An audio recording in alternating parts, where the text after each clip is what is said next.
EMalahleni, home of coal. It's the heartbeat of the economy, but it's said to have the dirtiest air in the world, harmful to residents and the atmosphere. One of them is little Princess Matebula.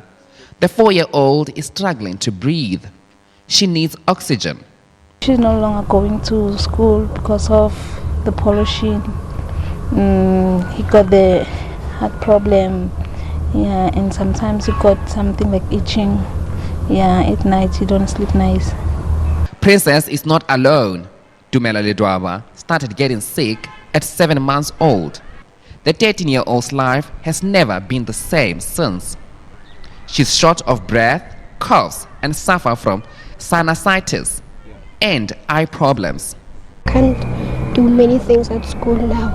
I'm always coughing. I can't even walk a long distance. I'm coughing, and when I cough, my lungs, I feel here so. Studies have shown that people who live in areas that are more polluted are more likely to seek treatment for lung and heart diseases than people who live in less polluted areas.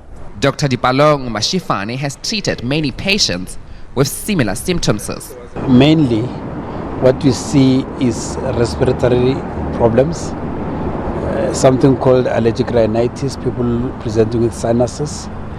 And generally in the past few years, this area, Middelburg, Witbank and Ochis, around these areas, we've had a lot of people. Treatment is costly.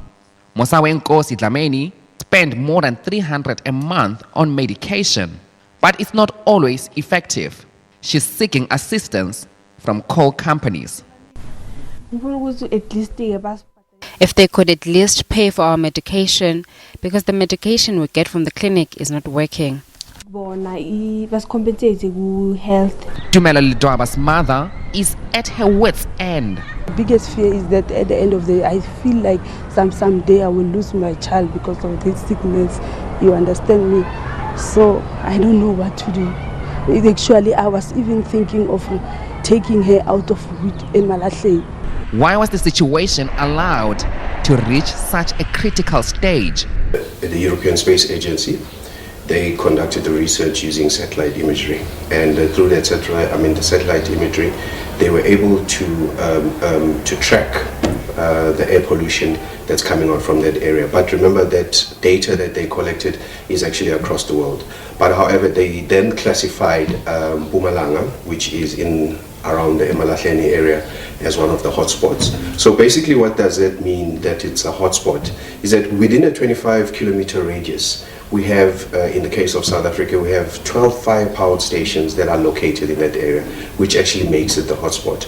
The report states Eskom and coal mines are a major contributors.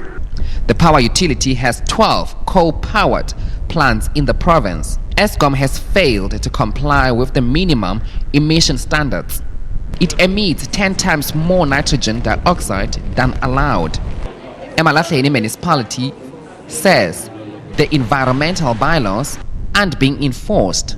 Areas as far afield as Johannesburg and Pretoria are affected by the nitrogen dioxide when an easterly wind blows. But for as long as the country's energy mix leans towards coal-fired power stations, pollution will remain a factor.